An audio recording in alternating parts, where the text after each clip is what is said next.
All right, here we are. We're live. We're recording. How are you? Hey, I'm a what possible is going snake person. on? Yeah, I am. I have You're given my Naga. myself a new headline. I'm Serpentor. So nice. What's up, my Nagas? It's funny that we're talking about. We just came from fighting Cobra, and now we're going to do this. I think it's a very good segue. fighting Cobra. I joined Cobra. What are you talking about? I haven't died. You can't join until after I die. You landed just perfectly in that thing. Yeah, I'm up there in the. They're in the tree going, nobody here but us Cobras. So, hey, what's going on? I think one of them brought you lunch. It was that. With 2 12s, they brought him lunch, dinner, 3 MREs, a hammock to sleep in while he's up there. Yeah. Meanwhile, Mercy and I are doing the Pee Wee Herman fall from the sky. And oh my God. Yeah. I'm just sitting there in the tree going like this. They're getting smacked on. Poor dial tone got broken on rocks. Oh my God! That's like some jumps that I did. So real life jumps. So freaking sky sharks going through the sky. Well, I will say it kind of we have to, when you're going through training, you have to jump from the high dive into the water with your rifle. That roll reminded me of my very first jump from the high dive with my rifle. Legs doing this the whole way down, screaming. Yeah. So, no, I will not jump out of a perfectly good aircraft. I just remember one of my jumps in jump school. Some dude, he was a complete. We called them sky sharks. They don't control where they're going at all, and he went under me and my chute deflated, and so you're taught to like run off the chute, so you're actually running on somebody else's chute. And so you run off the chute. Well, I ran off the chute, but my chute deflated, so I you still have a ribbon, so it slows you down somewhat, but I was like 75 feet off the ground and ribboned it in. That's where you just that is where you just grab a hold of him. Yeah, and at the last minute barrel roll and let him hit the ground first, and you land on top of him. Yeah, I'm not saying I didn't do that. I'm not saying to do that, ladies and gentlemen. I jacked up my knee, though. I mean, they teach you how to fall, but I still jacked up my knee. Yeah. And then, of course, the airborne instructors are all yelling at you, run. I'm like, my freaking knee is fucked up. So anyway, sorry, that's not what we're here for. But. Tangent 1. I've got the tally. I've got the tally. Tangent 1. Yeah, it's like how many tangents can Nim go off on? So I can see at least 15 more. At least at this one. Just from the notes alone. Yeah. See, but this guy, bringing it back, this sky shark was actually a lizard person. So I don't doubt it. That's what it was. He was trying to take out the real people. That's right. Yeah, because these things have been around for thousands of years. Whether you're talking, what was it, like Quetzalcoatl, if that's how you pronounce it. Oh, you go back. Yep, Quetzalcoatl. Yep. You go back to like we were talking about, one of your first topics that we'll be bringing up is the Naga. It goes back to snake lore has been around. Snake gods, snake lore has been around forever. I mean, it's why, Howard used it in Conan. That's why. I was going to get there. Yep. Sorry, I didn't mean to steal your thunder. No, just keep doing what you're doing. We're going to hit the intro soon, and then we'll go. But well, I'm unprepared, folks. So I haven't read what the topics are. So I'm curious where we're going to go with this. So I'm ready. As usual, I am pulling stuff out of my ass. So welcome to the show. You didn't do your homework, Nem. That's why I like Nem, because he comes in raw. Yeah, that's right. It's time for some madness.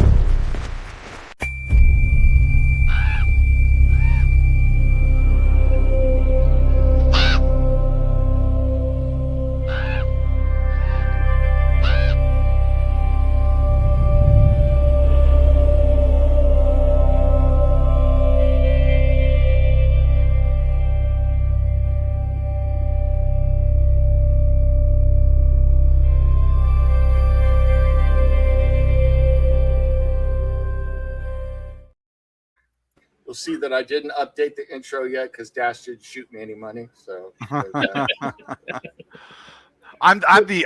like the uncredited version. I do like the uncredited version. You are the man in black. I am the man in black. You just sneak in there. Something So like that. where did you guys first hear these things? The lizard people? Yeah. Well, honestly, the first time I had ever heard of it, you guys know that I like UFO stuff, so I had read about it as one of the possible alien races. Mm-hmm. But the first time I ever heard about it as people talking about actual lizard people in like government or like places like people encounter underneath cities and stuff was on this old show on Spike Network where they did like different cryptids and stuff, and I forget what it was called, but one of the episodes, like they used to film, it was like 25-minute show, and it was like a scenario where people encountered different cryptids, and one of them was snake people. So nice. They did all sorts of stuff. They did like skinwalkers and all this other stuff. Yeah. I wish I could remember what it was, but I think for me it was the 2000.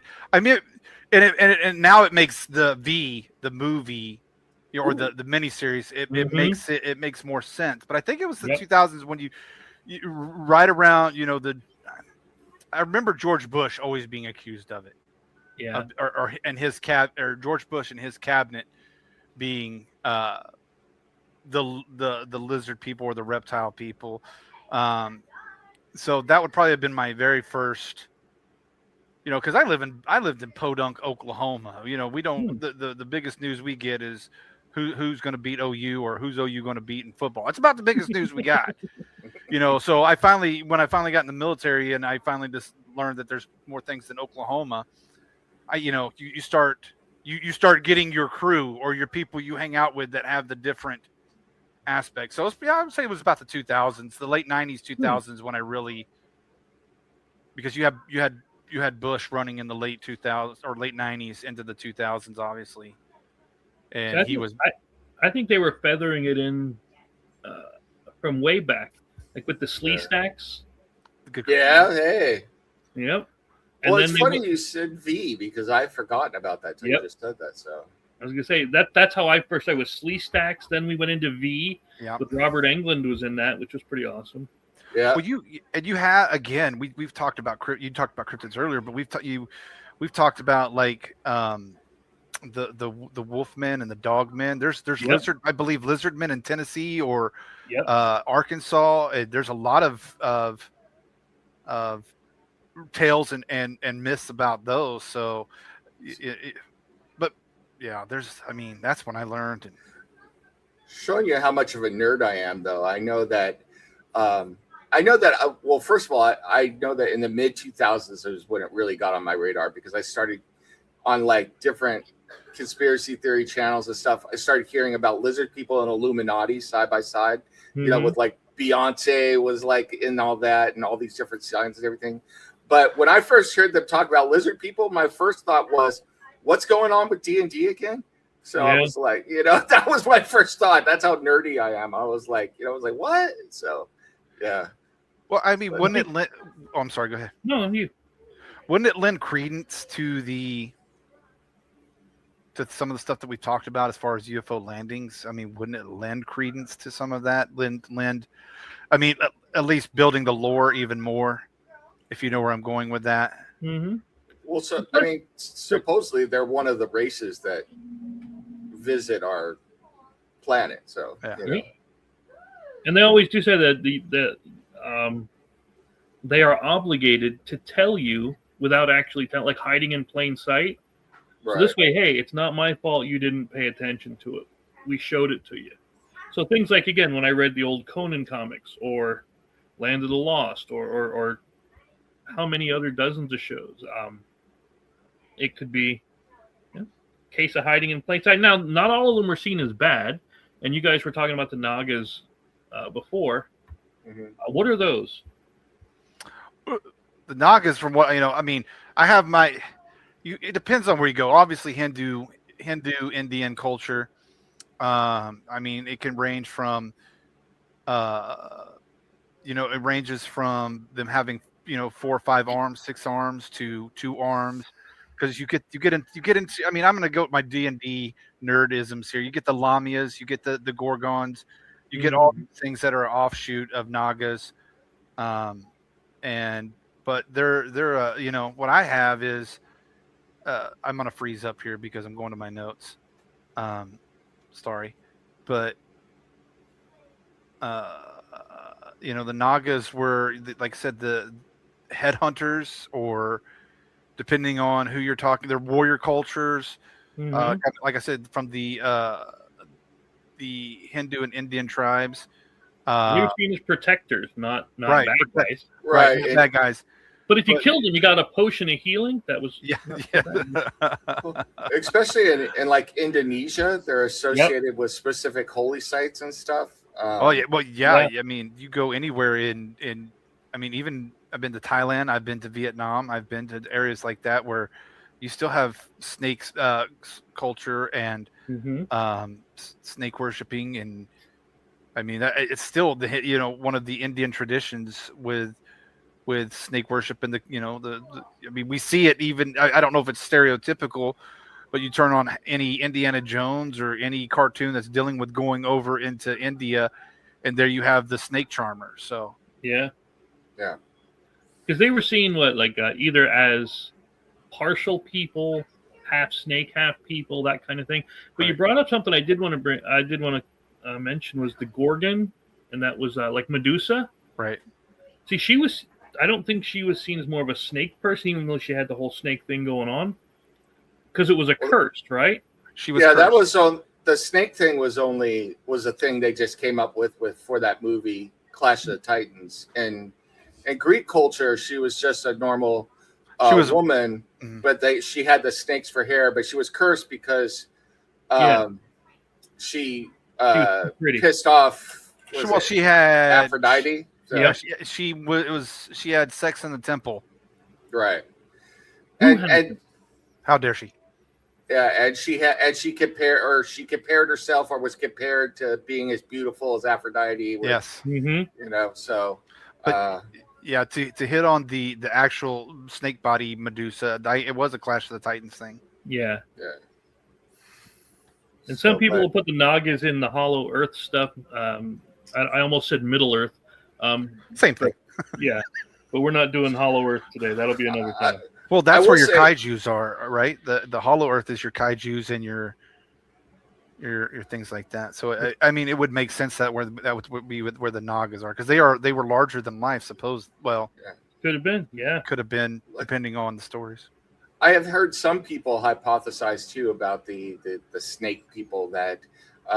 That the dinosaurs never went extinct, but that they went underground and evolved into, this. So that is definitely one of the ones we're going to get to then. Cool. Then they mentioned Quetzalcoatl. Yeah. I don't know. I think Nim and my wife are related to him. Yeah. Third cousin. Yeah, I mean that's a an Aztec god. I think the Mayans and Olmec.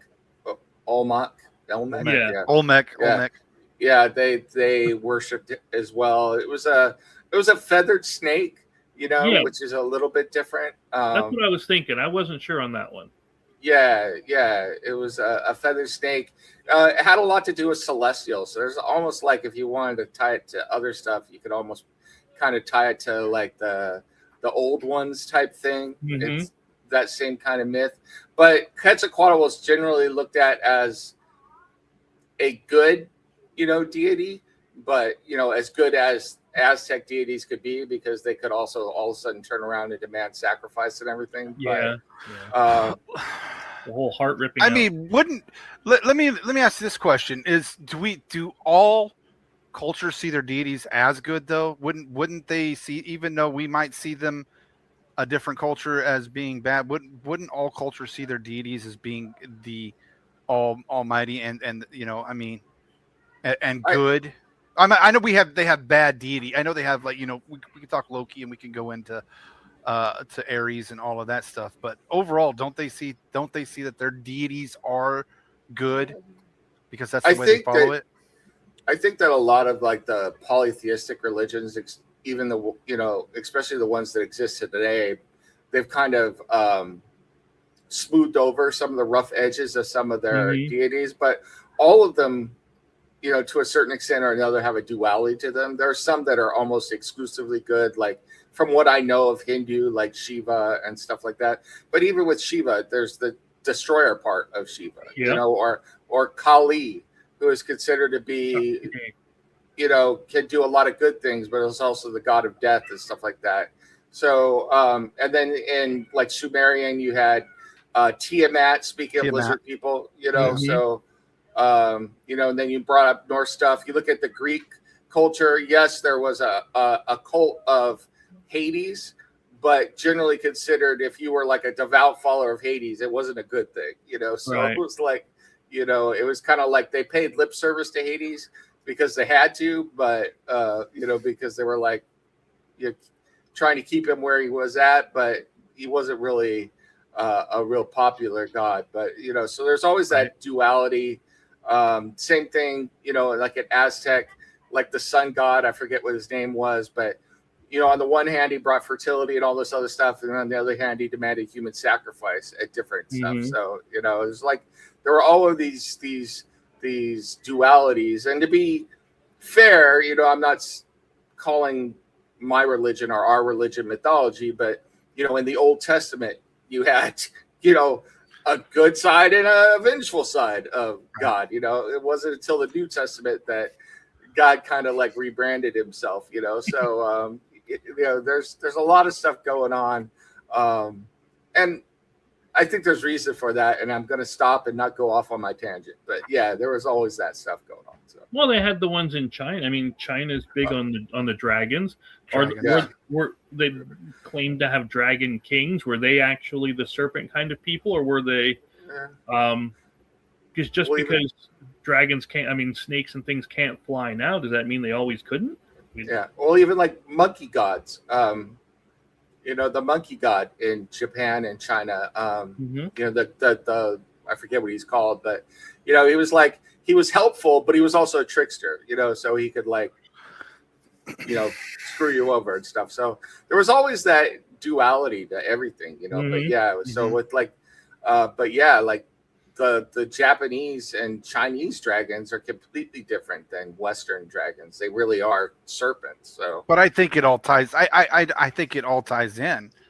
I think it's just. I just think it's the representation in which they were drawn and seen. Where they, but they still. I think they all tie in because we have the European or the pagan dragons. And then you had dragons in again, Quetzalcoatl could be considered a dragon.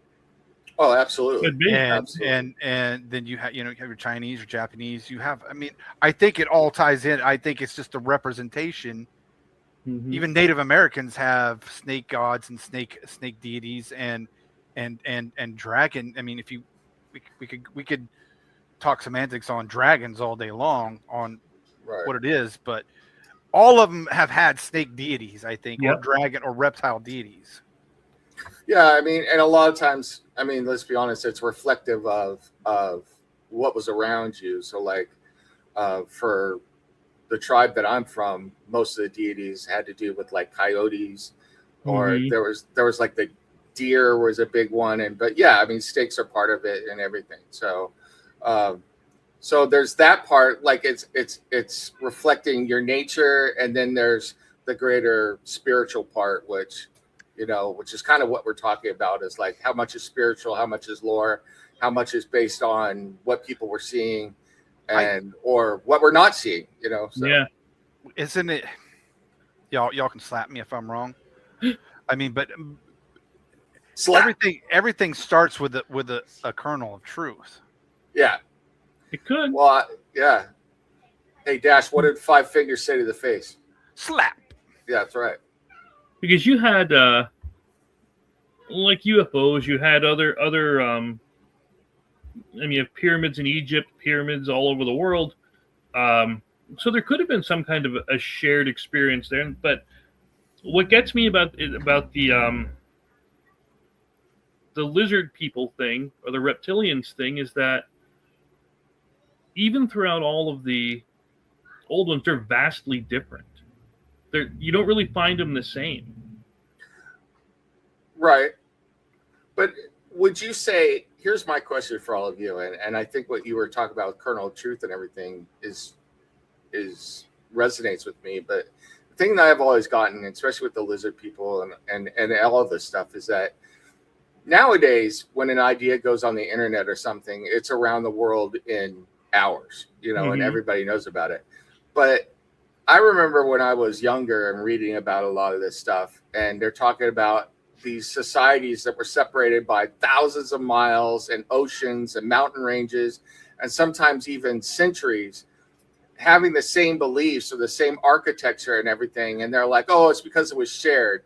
And immediately my bullshit flag would go up, man. And it's the same thing with like this. It's like, if everybody is talking about dragons or snake gods, it's like, there's got to be some kernel of something, because I just don't buy it. I don't buy that all this stuff was matriculated back across the world. I'm like, like, you couldn't, We had dinosaurs that flew, right? Pterodactyls.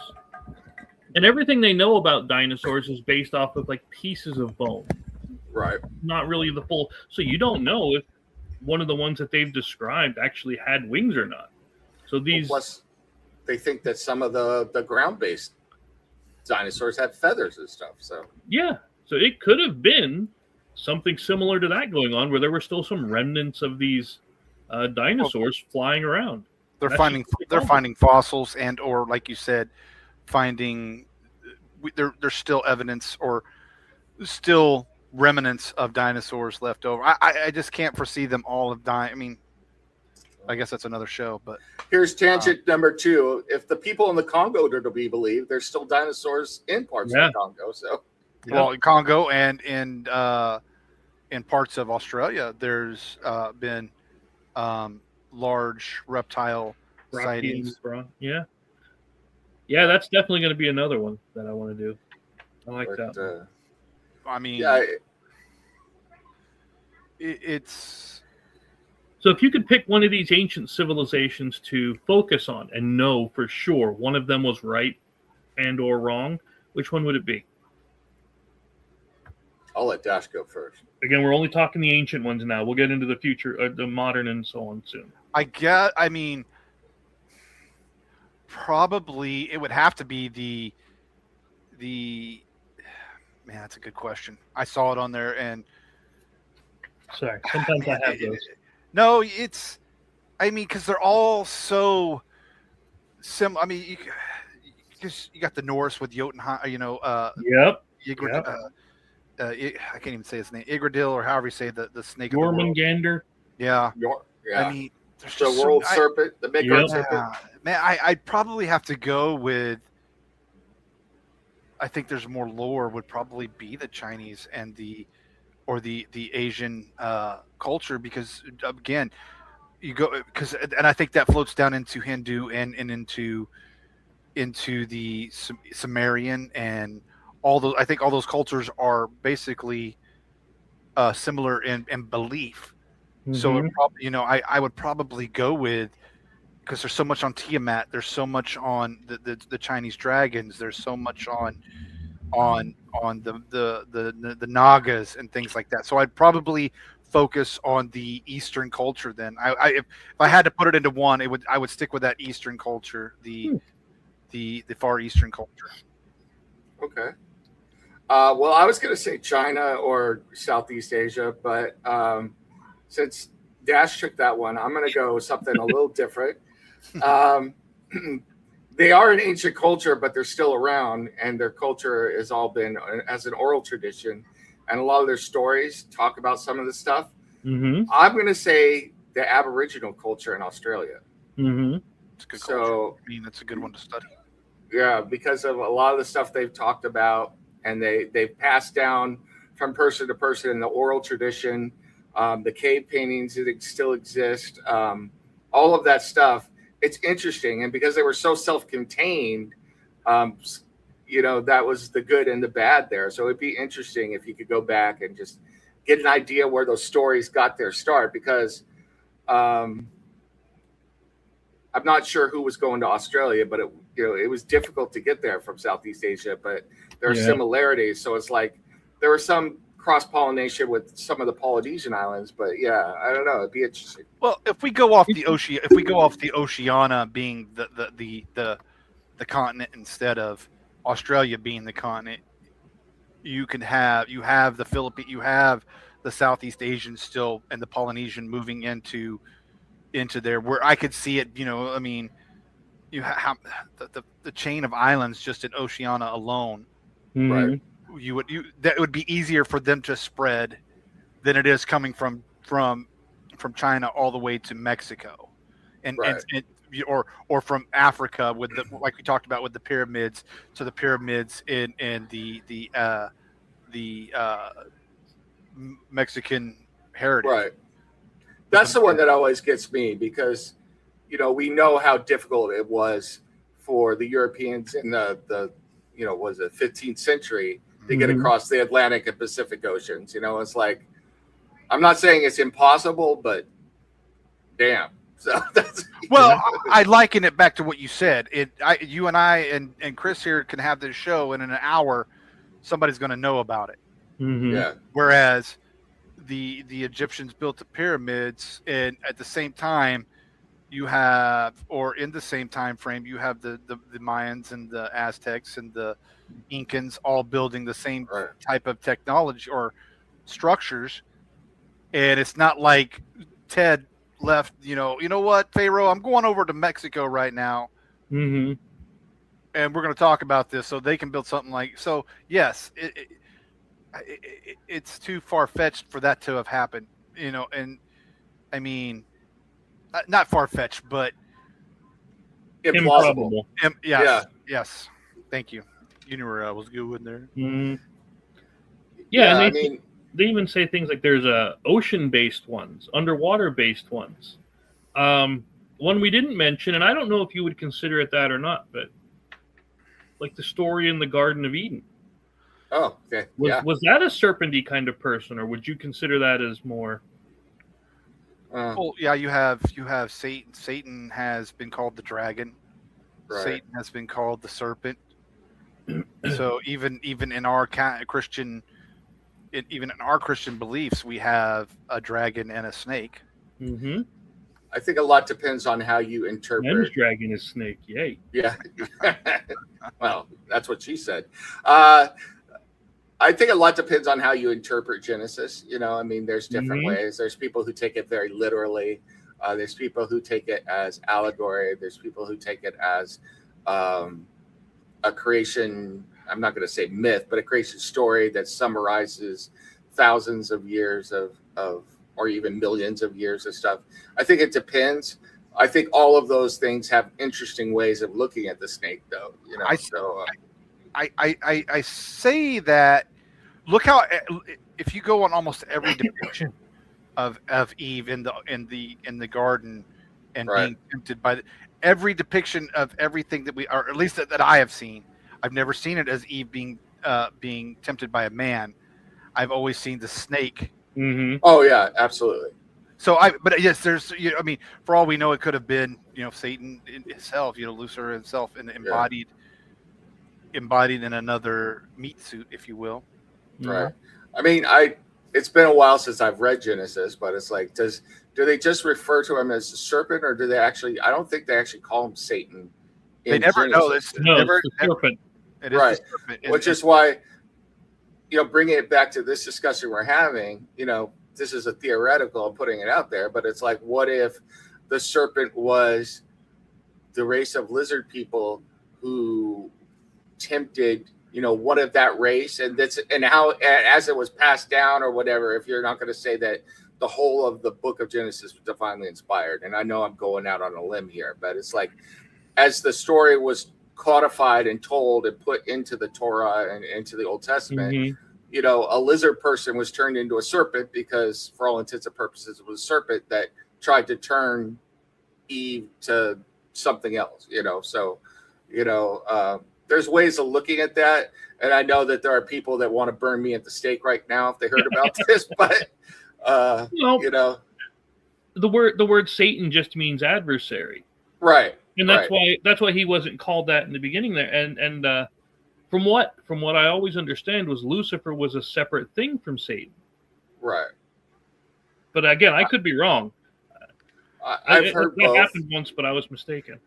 I mean, there's all sorts of stuff. It also depends on what you read. Like if you read the Book of Enoch, I think the first time that the devil and Satan are twined together is in the New Testament. So, yes, when he's tempted, right. Even there, we depict Satan again when Jesus walks for 40 days and 40 nights.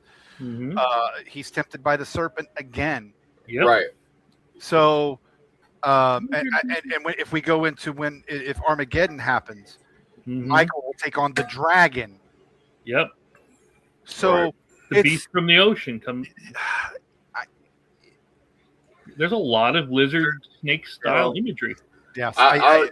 If you want to stay on the Christian theme, you can even go more recent. The idea that St. Patrick drove the snakes out of Ireland. There's not a lot of evidence that there were snakes snakes in Ireland. So what exactly are they talking about there? Yeah. There's just this lends credence to everything that we're saying, that the it's more possible and plausible than it is non-plausible that this exists. And that's why I think it's always been hard to debunk. I mean, they're not going to, unless I go up there and literally walk up to Mark Zuckerberg and try to peel off his face. He loves Sweet Baby Ray's. Sweet Baby Ray's. Sweet Baby Ray's. I was waiting for I mean, I don't know. I mean, I'll be honest, I'm kind of two minds of this whole one. On the one hand, I don't find it completely implausible. On the other hand, I do think that there is especially in our modern world, but even in the past too, because we see it in the tales and everything. There's this idea that there is something else influencing, messing with, and ultimately taking away our control of our own lives and destiny. That is, I'm not going to say larger than us, but is insidious. It is out there, and we embody it in reptilian snakes because they're alien. It's just fear snakes. Yeah. Well, let me ask you. You meant, and I like that you brought up the more insidious or cunning nature, because you don't have to be a large creature in order to be cunning and still effective. Even though these things are said to be sometimes 8-10 feet tall, kind of a deal. But where did you hear about that? Where they're more conniving and hidden in the background, running things from the shadows? Where did you hear about that? Well, that is. Oh, go ahead, Dash. Oh, sorry. I don't know if I ever. I think obviously again, I have to tie it back to. It's the way we portray them in not just media, but let's go back to the Slee Stacks. They were, we portrayed them as evil. We portray, we can go back to St. George taking on the dragon because it's, it stole the maiden. Tolkien with Smaug and things like that. We see reptiles. And again, let's go back to the Bible. We see that in the very first book of the Bible, we portray a serpent as evil. So I think it goes back to just that, the way we build it into our lore and the way we portray them, not only in media, but even, I'm not deathly afraid of snakes, but I don't want to cross one's path. I will say that.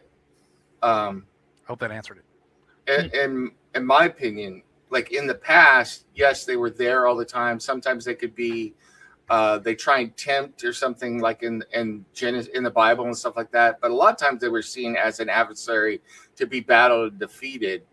And that was kind of where I had laid it if I really thought about the subject until fairly recently, like the last 20 or 30 years. And that's when I started seeing more of the stuff, for me personally, seeing it tied up with like the Illuminati, and it's a group of people that, they're behind the scenes manipulating and the one world. It's all kind of tied up with this whole the one world government, all of that stuff, and all of that seems to be kind of intermingled, and sometimes they crossbreed, and so it's hard to kind of separate it out. But that's when it first kind of got on my radar. So I was talking about it, but it was all over for a time that people were looking at like Beyonce as being one of these people. You know, it's like and Mark Zuckerberg that Dash mentioned, and all this stuff, and it's like, but V was there, you know, kind of the same thing where they came in and they presented. They don't come openly to actually oppose you, but instead they present as your friend. They present as someone who's going to lead you somewhere and do this thing, and in reality it's manipulating you towards something else. And it's like, and I think that if I took the time, which I really haven't taken the time to do a deep dive, but I went back and looked, I think a lot of this, maybe it goes back even further than the 1950s, but it seems to be something that kind of arose out of the occultism and the insidiousness of the Nazis and World War II. Yeah. And then once they were defeated post-World War II, it was this kind of idea that came in with, I'm not going to say the United Nations full of snake people, but the United Nations and one world government and the New World Order and all of these ideas, and those things kind of got conflated. So maybe these ideas predate even that, you know, this idea of the lizard people and the lizard race, but that's as far as what I have seen and know of. And like I said, I haven't done a deep dive into this kind of stuff. Yeah. Not to say that it doesn't interest me, but you only have so much time, and so I've done deeper dives into other stuff. So, but yeah, like you said, a V came out when, like in the 80s. Yep. Okay. Yep. Which is weird. Yeah. What most people associate with when they find out or when they start really researching it is David Icke. And I don't know that name. You don't know that name? Okay, so he's one of the guys that wrote some of the first books on these reptilian things, and started to insinuate or state that they were working behind the scenes and influencing human civilization, as though they were an entirely different race, able to, again, do the shape-shifting thing like you were saying with Beyonce, because Selma Hayek isn't one, though. She's just because she danced with one in From Dusk Till Dawn doesn't make I can speak for myself. It wouldn't matter if she was. So, I mean, that might be the only snake person I fall in love with, but yeah. But they didn't try. Again, he's saying that they're not trying to come out and engage in all-out warfare because, well, they'd probably lose. Right. It's subterfuge, influence. If you do this, we'll give you the money, we'll give you the power, we'll give you the backing in order to be successful. So then more and more people go along with them, Nancy Pelosi. And Nancy, no, I don't think she's a snake. I think she's just plastic. I think Nancy is a lich. So yeah, she's definitely a lich. Oh my God, yeah, she definitely has stats in D&D. Yes. Yeah. I mean, I picture when you take us to the Lich Queen, that's what the picture you're going to put up on our. I like chocolate ice cream. Yeah. The only way that she's going to go is if someone goes to San Francisco and finds her reliquary. So, you know. Yeah, I know, right? I mean, I'm not above going on a quest. Yeah, hey, I got time. I've got time. No, I mean, these modern ones bring us to the Queen. Like everybody says, the Queen was because there were pictures of her like with red eyes or with quote unquote slits, and I'm right with people that say that could be an image artifact, like you paused it at just the right time, or you moved the timeline at just the right time to where it appears to be. So unless we take Queen Elizabeth and Skinner, we're not going to know for sure. Which again, I mean, I got time. I mean, I don't know if we can get past the guards guarding her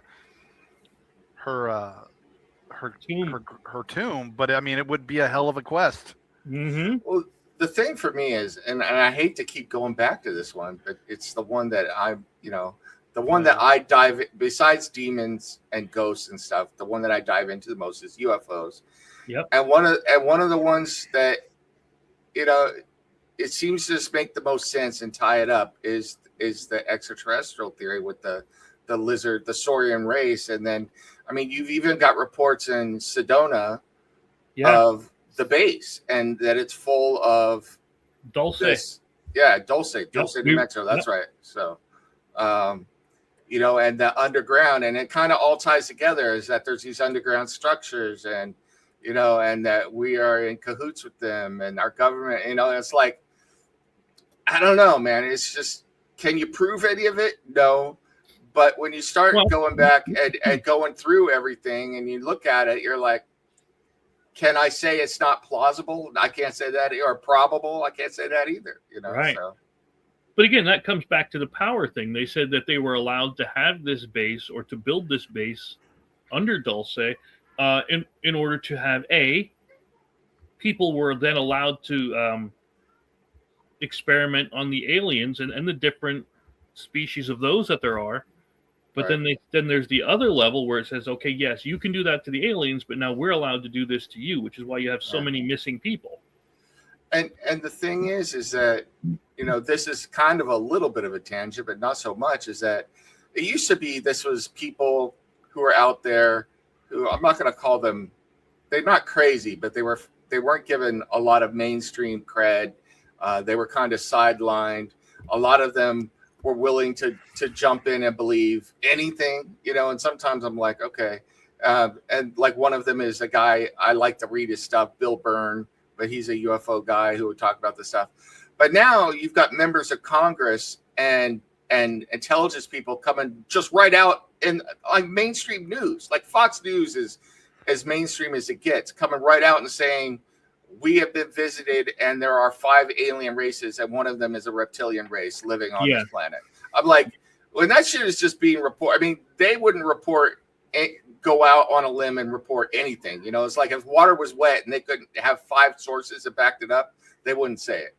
So I'm like, that's, I don't know. Even if we put all the famous people aside, it's too much of a coincidence that from the dawn of the world till now, it's too coincidental, I think, that we have this theory of snake people, reptile people, lizard people, or because it's in every one of, I mean, it's in every, I mean, if you just do a quick Google search, literally every culture comes up with a snake theory or a reptilian theory, and it's been, again, it goes back to what we said. You don't just go, hey, I'm over here in China with a snake deity or a reptilian deity, and then over here in Mesoamerica, pre-America, United States, you have snake gods and snake deities and reptile deities. It's too coincidental, I think. Well, even if we were to put the alien thing aside for a moment, not that I'm disagreeing with you. No, absolutely. And I got a question for both of you. Like, we were talking a little bit before about dragons and flying snakes and everything, and then the similarities to dinosaurs. And what a lot of times you'll hear the skeptics say is like, oh, well, the ancient people found dinosaur bones, and so they put 2 and 2 and made dragons out of it. It's like, if you just found the bones, the fossils, how would you put those together? I mean, into creating dragons and stuff. That's copium. Yeah, that is straight up. What do you guys think of that? So, Chris, I was wondering what you would think of that too, because I agree with Dash. It's copium, but I'm curious what you would think, Chris. So, say it again. Well, the skeptics or the scientific skeptics who will try and explain away these these legends of dragons and flying, said that the ancient peoples found dinosaur bones and reconstructed them to turn them into dragons and stuff. I was like, you're just going to find bones. How would you put those together and suddenly come up with a dragon or something, unless there was some sort of zeitgeist, some memory of these things, So, yeah, no, I'm the same way, because I often wonder how they looked at the dragon bones or the dinosaur bones that they have now and came up with the shapes, even though they've admitted they were wrong on quite a few of them several times. Right. If I saw, even now, and I hunt, a lot. Mm-hmm. But I can't tell by finding a bone. If I just find a single bone or a rib, I can tell how big the animal might be. Right. But I couldn't tell you what it was. Right. So I think in order to actually be able to describe in detail what they've seen, you'd have to actually have seen it. Yeah. Not only that, my thought is, and I could be wrong, is that thousands of years ago, when people might have been finding these bones, it's not like a lot of people, especially like many thousands of years ago when there were still hunter-gatherers and these things started, these legends, they didn't have a whole lot of time to be sitting there pondering bones and trying to put them back together and figure out what the hell it was. You know, it's like they're too busy trying to survive, you know.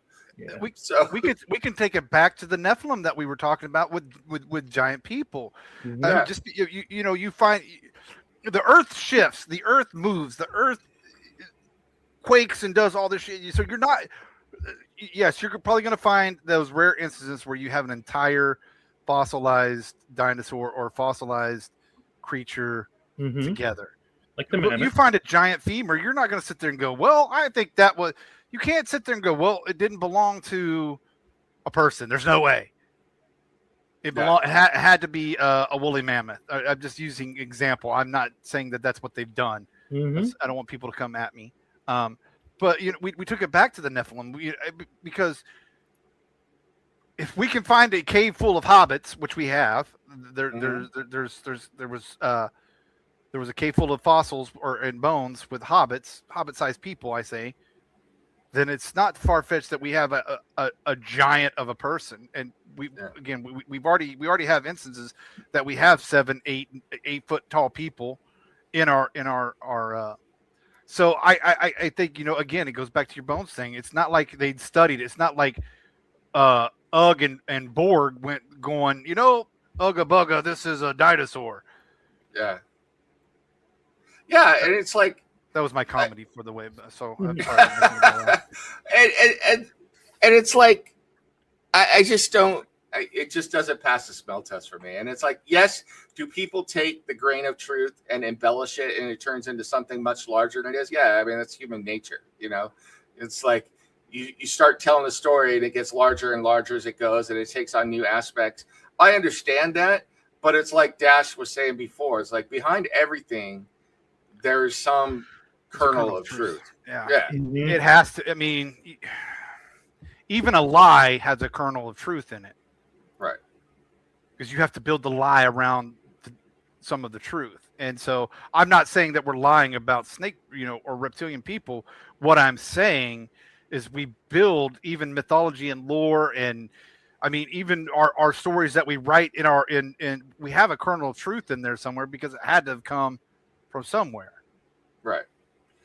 Well, I mean, I was just gonna say, even in modern stuff, it doesn't have to be an ancient story. It's like you get two army buddies or military guys together, and they start telling about their exploits, and pretty soon, like they were friggin' wrestling an entire tank to the ground. It's just it's called bullshitting. But my first 3 ex-wives are snake people. I'm not gonna lie.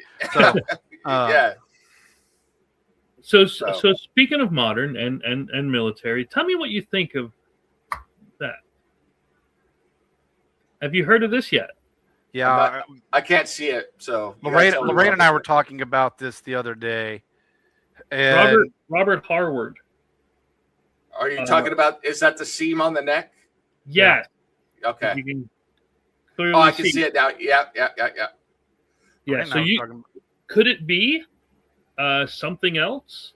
A mask, a person under it, or something else under it? Lorena's argument was, if you look at an actual picture of him, he has really veiny, very wrinkly neck. Not this picture of him, but this is her argument. I'm not saying, but I don't know if you can really. Yeah, look at that. So see, he kind of looks. Lorena thinks it's like almost like a skin-colored or like, I don't know what you call ascot. It's like an ascot, but it's made to cover up his neck because he doesn't want people. But look at this picture here where he's not. I think it's a mask, personally. Me personally. Absolutely. I think if you go back to that other picture, See, there. yeah, look at the cheeks. Yeah. Look at the chin. Unless he has had about 8 pounds of Botox injected between the two pictures, there's no way in hell that's the same guy. Look at the eyes. It's too smooth. Yeah, and the uncanny valley on that picture on the right is so bad it's not even funny. I think they hired somebody to put that mask on that looks like him, because we know. Listen, you all may laugh at freaking Mission Impossible, but there's shit like that out there that can replicate. I don't know. I'm not saying this is a skin changer but something doesn't set right with me. That seems too much like it's a pullover, and he didn't get his net. He didn't get the shirt tucked on. Well, the other thing is, look at the eyes. The eyes are all wrong. The eyes are different to me. Well, the chin, there's no cleft. There's no cleft in the chin. The lips are wrong. The lips are wrong. I think they got the nostrils. Close. They got nostrils pretty close. Yeah. The skin is wrong. The skin is. I don't know. It looks synthetic. Thank you. But yeah, I mean, again, it looks like Ethan Hunt. It looks like Ethan Hunt was on mission there. I was gonna say it looks like Data. Early Data with like the plastic skin. I mean, it's so bad it's laughable, because it's like, it's almost like they asked the makeup artist to create an effect, and he created the latex mask. They created a latex mask, but they weren't unable to do any of the makeup on it to put the little blemishes and everything. Exactly. So it just looks terrible. Yeah. Like an early PS2 kind of a thing. Yes. Yeah. So we've been talking about the UFOs, the ancient history, the underground, the hollow earth part. But there's something I wanted to ask, and it's not, it's for its own separate show. I get it, because we could do thousands of different shows on this topic. Have you ever heard about the what's sitting up on the moon with the reptilians? Oh, about the base? Captain America and Soul Cube. Nick Fury. No. What is it? The man on the wall. No, Soul Catcher, the Soul Cube. It's believed that they work with influence, and they work with fear so much, because instead of feeding on flesh things like we do, unless you're a vegan, which you're weird, they feed on emotions. So what happens is, when we die, the Earth is a prison planet, which there's a big theory for that too. There's devices on the moon called soul catchers. So when we die, the soul goes up to the moon, and based on how much strife, turmoil that you've had, that's more food that they can recycle out of it, and then that soul gets funneled back to Earth to go through turmoil, hardship, and strife again. Which, you think about it, man. Even in the 1800s, yes, it was sucky to be around. But is it as bad, or people as horrifyingly depressed as they are now? No, because they didn't have social media. And was I don't think they were as depressed as they had laudanum and cocaine. So, well, I mean, they did give kids cocaine for toothache, the cocaine gum. Yeah. Yeah, they did. Everybody was on laudanum too. Yeah, it was a good time. Is what you're saying. It was a good time. But there is that theory that the moon has a soul catcher or a soul cube on it, which again recycles and filters out emotions for their food, which is why they focus more on, instead of trying to come out and kill us.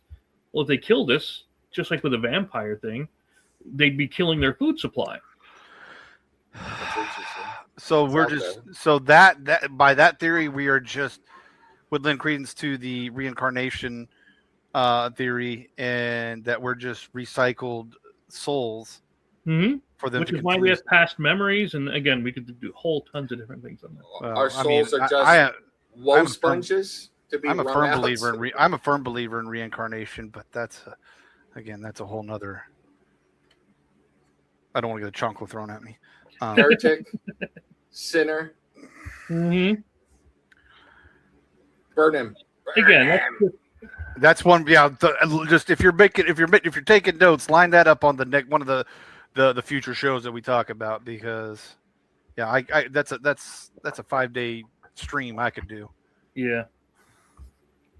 Yeah, because I have it on here. Future episodes: reptilians in the Hollow Earth, reptilians in the Illuminati, ancient serpent gods, hidden bloodlines. That's the whole Queen of England style thing. Bloodline. Underground civilization, alternate dimensions, and the soul catchers. If I'm being completely honest, I have not heard of the Soul Cube before. I haven't either. It's one of the things, though. It's like, how do I say this? My initial reaction is like, that doesn't. Okay, you know, I'm like, it's a saying, you know, it's a belief, you know, but it's like, I'm not gonna. I would listen to what somebody has to say, but you know, based on my personal beliefs and everything right now, I don't know how much credence I would put into the one.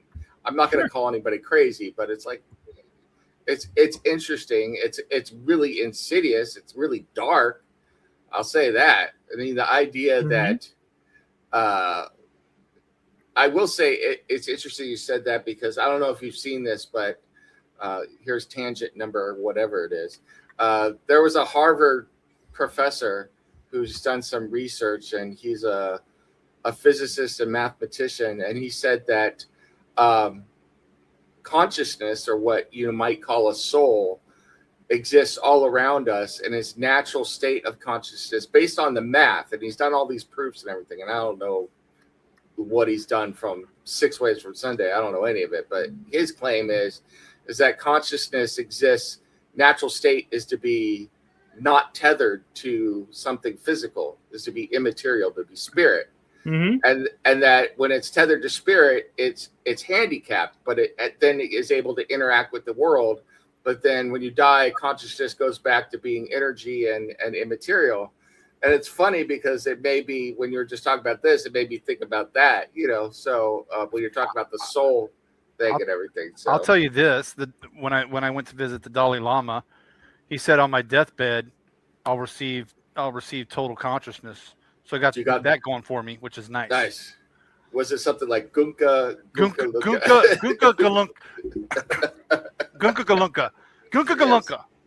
Nice. How about something for the effort, Llama? So I'm glad somebody caught that.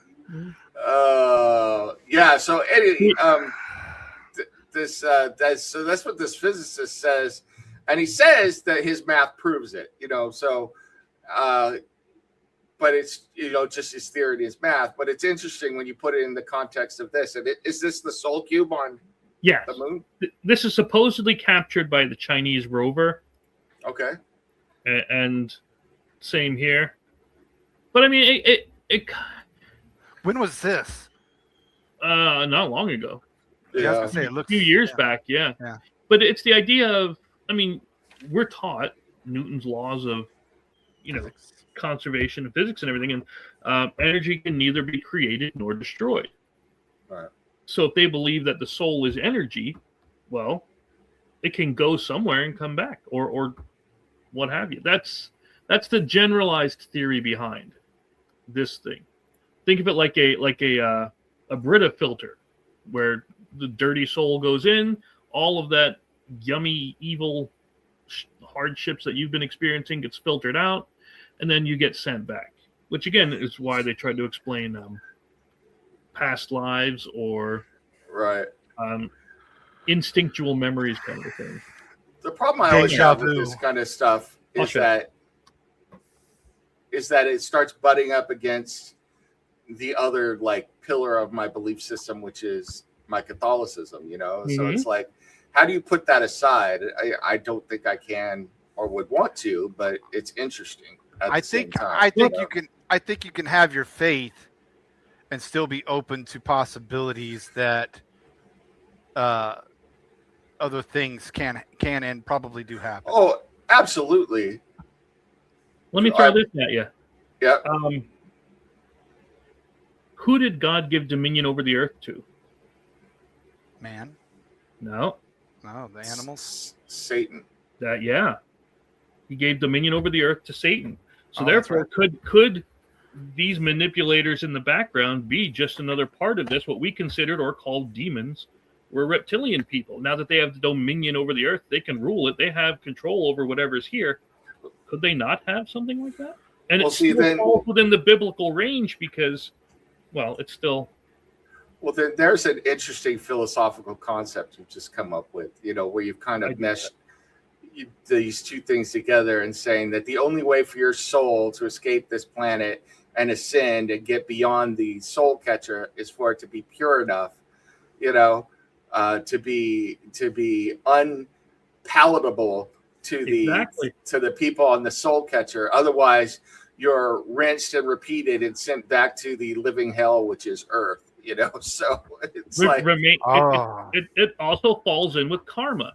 Remain on the right path, or you will be reincarnated until you do it right, until you get it again, and you don't reach complete enlightenment until this. It's really dark, but yeah, you could start to I think we're getting dangerously close to a young priest and an old priest coming down, or a lightning bolt coming from the sky to get us. But I've been struck twice. Yeah, so well, no, I mean that makes sense. All right, yeah. You need to write a book on that. Go ahead, get on it. Start today. I actually do have that plan.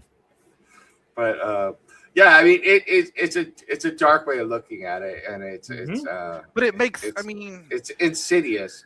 Yeah, it is very insidious. But there has to be a. You are told to stay on the straight and narrow. There's a certain level of plausibility. And I will go back to my redneck word, unplausibility, because it's not the way you actually say it, but that's the way Dash likes to say it. Yeah, I think it's it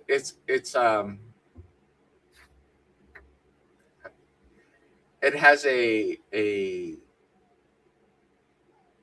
plausible structure to it. That's where, Which given, it's like when you're writing fiction, I'm not straight out calling this fiction. I'm just saying when you're writing fiction, you want your story, even though it's fiction, to have a plausible structure to it. Right. Given the right circumstances and the right set of underlying structures, underlying facts that are true, this makes sense. That state makes sense. I think that's what I meant by, I think that's a good way to put it. The plausible structure. Yeah. I mean, and I think a lot of this, at least for me, a lot of the stuff that we're talking about, I always worry that people are like, oh, they believe in all this crazy stuff. It's like, it's not that you necessarily believe that's absolutely true, but you look at it and you're like, if I change my point of view and I accept that A and B are true, does the story that we're telling, does the theory that we're putting forward have a plausible structure?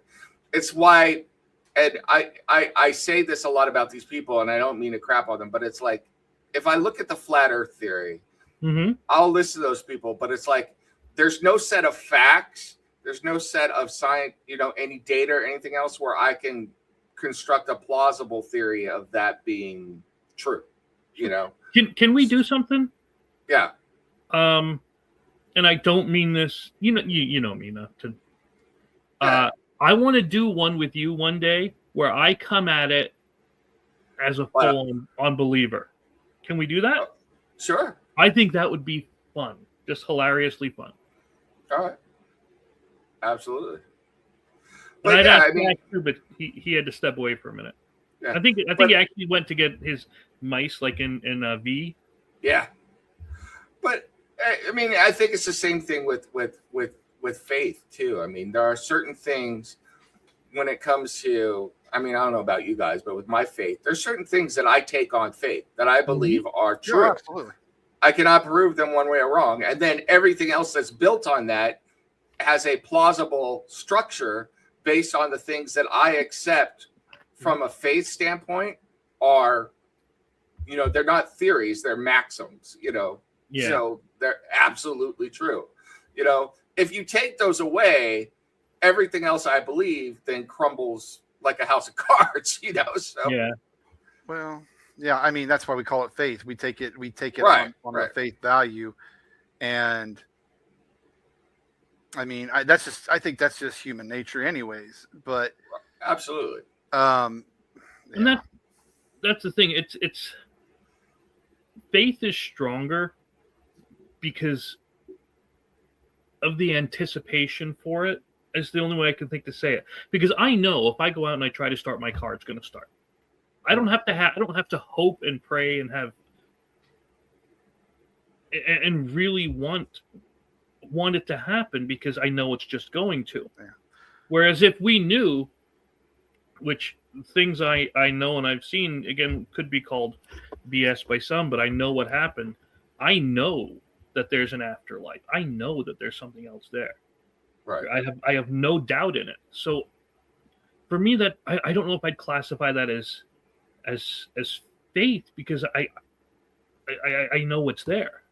So I don't know how to say it. It's I that think it still powerful. falls under faith, though. I think it falls under faith. I think while you may have, I mean, because we still have faith in things that we already know we believe in. We already know it's factual. We still have faith in it. Like you're talking about the car. I mean, unless you're my wife whose check engine light is always on, there might be some faith that I hope that I want the car to start. But no, I mean, yeah, I think you're right. I think even with factual things, we still have faith in it because of our faith. I think it enhances our faith or multiplies our faith, I guess, if that makes sense. I don't know if that's the right word I'm looking for, but yeah, I mean, we have to, I mean, if we don't have faith, then we have nothing. Yep.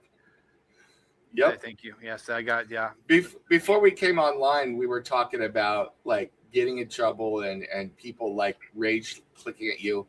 One of the biggest rage things I got years ago was that someone was talking about, somebody was attacking Christians. It was an atheist and said that it's irrational. And I actually agreed. I said, faith is irrational. And then they thought that I was saying that faith isn't real. I said, that doesn't mean it's not real to you or it's not real, period. But it's like, it's irrational because you're believing something that you cannot physically prove, and it's like love. Love is irrational. You cannot physically point to love and tell me this is where it is. It exists. I can put my hands on it. It's like they've tried to do some of that with like brain chemistry and stuff, but it still does not completely define. Their argument is that we're believing in something that we can't see, but I guarantee you every day they believe in something they can't see. Right. Yeah. Every day. Their argument the argument is for the most part, again, listed under copium. Yeah. And just because something's irrational doesn't mean it's not true. Right. I mean, if we rationalized everything, this would be the boringest ass place in the solar system. So going back to the soul cube, it's like, okay, right now, for me to believe in the soul cube would be irrational because it's like I have no physical proof of it. But like, if somebody went up there and the rover drove to it and it's like, look, there's a cube here, and it's like, well, now it's starting to be like, okay, now it became a building block that I can actually like, gonna put this in biblical terms. It's the block that I'm gonna build my church on. Suddenly there's a block there, and I'm like, well, maybe if that's true, what else is true? And then pretty soon, But so why do we need tangible proof? For this one, I would because and the reason why is because it butts up against other ones of my beliefs. So I'm a human being. I'm choosing what I do and do not believe. Let me throw a counterpoint in there. How many times have you seen a relative of yours or somebody that reminded you of somebody that you lost? Like I can look at my daughter or one of my daughters. I know a lot of it's genetics. I totally get it. Right. I'm throwing out a monkey wrench, if you will. But I can look at I've seen, we all have doppelgangers somewhere, or we have, I've met people and like, God, I swear that's my dad, or I swear that's my grandfather, because just the mannerisms and things. Well, my dad looks just like Colin Powell, so Your dad is Colin Powell. It is. I mean, he was your daddy. That's why I got into West Point. But He was your daddy. But no, I mean, I'm just throwing that out there as a. No, I hear what you're saying. I'm not trying to undermine any of that. I'm just saying that it's like, I think this is something we all do. It's like when I'm faced with having to choose between column A and column B, I'm choosing column B because that's what I choose to believe. To borrow from Prometheus, that movie. Whatever you think about it, it's like, why do you believe that? It's because that's what I choose to believe. So it's like, I can't get any more. Yeah, I absolutely. And I understand where you're coming from, and I'm not trying to. But I mean, when we throw hypotheses and theories out there, I always like to have a counter argument. But I probably lean more towards you. I mean, I'm just saying that's where I would be on it right now. But I will say that I'm one of those people that is open to changing my worldview. I think I'm more open than the average bear. At least I like to think I am. But I'm still, there are some things that just, I think, undergird or, are so central to who you are that it's hard to do that. And it's why, even though I don't agree with it, here's another tangent, like with disclosure, I do understand what they're saying sometimes when they're saying it would so destroy certain people if they found out that X, Y, or Z was true, that they've been hiding it from all those years. That pisses me off. I don't believe that's true for the majority of people, but I do think there are some people that if they found out something was true that really undercut their worldview, that it would just crush them. So, All right. Well, we are getting close to that time because I know when we have to be out. We're recording, though. We're recording. We can go forever. Well, no, we can't because they have to play it at that slot and it still has to go. Right. No, we're doing a 4-hour double album live version. And Dash is going to do a 45-minute solo on G.I. Joe, Cobra. How does it relate to the dogginess of old?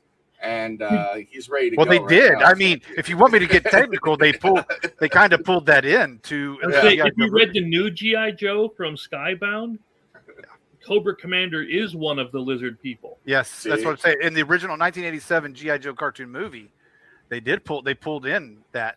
Serpentor, so you have Serpentor, Cobra, Globulus, yeah. See, folks, I'm one of the serpent people. See how I stir the pot behind the scenes and get them going? So, I mean, what the good thing about this show, for those paying attention and watching, is these are like part ones. Everything is like, I mean, we can revisit, but look, I've even got the red eyes, folks. Yeah, I knew it.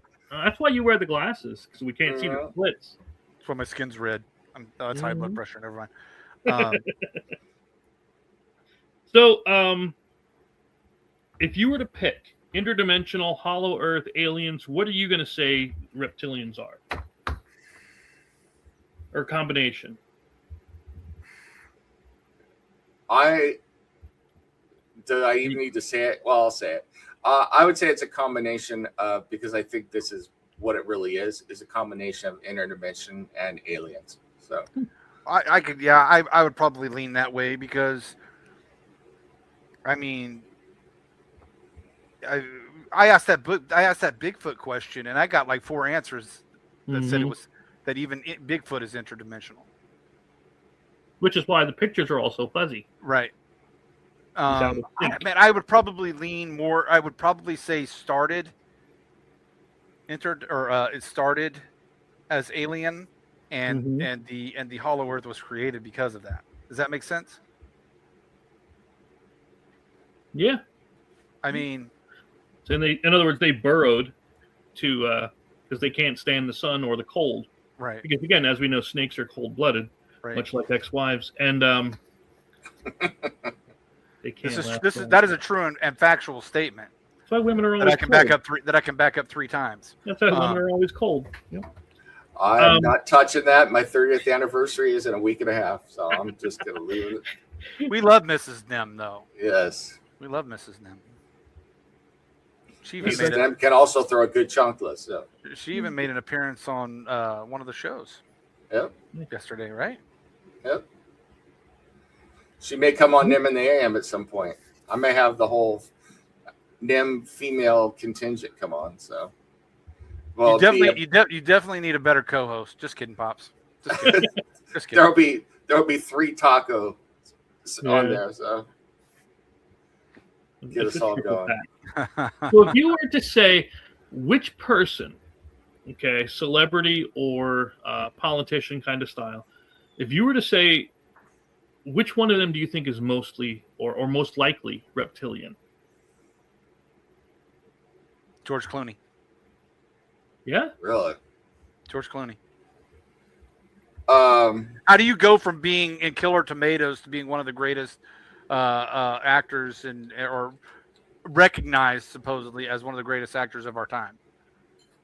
You don't. You had some backing. I don't know if you know this name or this group, but I'm going to say Klaus Schwab. Okay. Yeah. Of the World Economic Forum. Him or Soros? And Soros, I would say. Yeah. In fact, I might not to be confused with Charles Schwab, who gave us the Q-tip. I'm just kidding. Yeah. I will say this. It would be interesting. I don't think it's a new concept. I don't know how interesting it would be as a book, but it'd be an interesting story of the World Economic Forum in LA, of how the people change so much when they become part of these groups. They become part of the Hollywood set or whatever. And what's really happening is that these people come in, they get some fame, they're inducted or brought into a group, and then they're replaced and eaten. So yep. That's why I like Cat Williams. Yeah. I would venture to say that Paul Rudd is possibly, but I mean, that's a whole nother. Him and Tom Cruise. Tom Cruise and Paul Rudd are probably more on the vampire line of things than they are. Because that's another thing we can get into another time is how many times have you gone past and looked at pictures of in the 1800s and you'll find Nicolas Cage or you'll find other celebrities. That's what I'm saying. That goes back to the soul. That brings me back full circle to the Soul Cube, where I was talking with them, where I've looked at people, I'm like, that is my grandfather, or that is my dad, and mannerisms and everything. So I will tell you that there was one time that my wife and I got in an elevator with somebody, and if I've ever been around a vampire or something that was truly evil, it was that one time. This guy, it's a story that I would like to tell because at some point it's interesting story. It's the only time where I've actually been around somebody where my skin actually crawled and I felt like my soul was in mortal danger. And they didn't do anything. They were just there. No, I mean, we have that. We always have that fight or flight. Brain. We always have the fight or flight. It even, I've been around people where your skin crawls, for the lack of a better term, or your hackles, your hair on your neck stands up. So yeah, I get that. And the funny part is this person, I'll save this story for another time when it's more appropriate, but I'll just say that this person was not large. It was somebody, if I looked at them and they hadn't had this effect on me, I've been like, I got to kick his ass, Yeah. So, but yeah. Oof. So. Yeah, I know next week we're doing a tribute, but tribute for Art Bell. But yeah, if you want to do the vampires next week or that kind of a thing, did we? If we're doing a tribute to Art Bell, we can just talk about weird stories. So yeah, let's just do the whole show. Let's just do the whole show on Art Bell because and then stories. We would have a whole show in itself. But yeah, and then one thing you got to answer for me is I don't know if it's reptilian, I don't know if it's shapeshifter, but how did Napoleon Dynamite transform into Taylor Swift? Because they're just about a dead ringer. I was going to say that Taylor Swift is a lizard person. So. Taylor Swift is. I mean, if we're really going to break it down, she's definitely one of the lizard people. And Ariana Grande. So. Yeah. Oh my God, that thing went into full Skeletor mode. She is Skeletor. So sad. That's all. But I mean, I have thoughts. But, no, I mean. Karen Carpenter. That's all I'm going to say. Yeah. Karen, especially. Yeah, I with Ariana Grande specifically, Karen Carpenter. I have said that on 3 occasions now when I've seen her in live. As a girl dad, I look at her and because she's not that much older than my girls, and I'm like, I would be getting her help. Immediate help. Yeah. But I think that's just Ozempic is if I had to guess, it's Ozempic for her. Whatever it is, it's not healthy. But back to lizards. Yes. Yeah. But on that note, we do have to hit the old end stream thing here. I appreciate you coming out. I'm looking forward to the next one. So when we're going to be doing Art Bell and fun stories, be sure to sign on and tell us your fun stories. We look forward to seeing you. See you all, everybody. Thank you.